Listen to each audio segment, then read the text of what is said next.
Is the CREC clutch delete necessary if I already run the clutch locking file?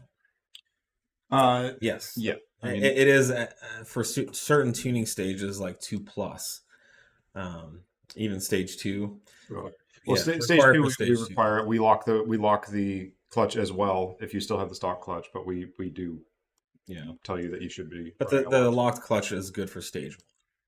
It's I mean, the clutch torque doesn't change at all. You can't increase the torque that thing can hold. So once you get to stage two levels, it's you're on. No, but the load on the supercharger changes. So in You're stage right, right, one, right. That's what I'm saying. stage one load levels are Are okay. fine. Yeah, Yeah.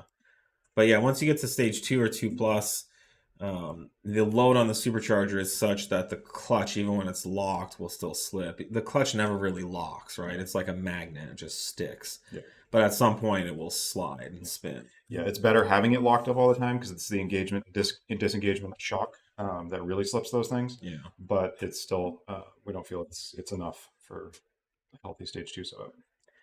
Yeah. I would say, as we recommend, anything other than stage 1, you want the clutch delete.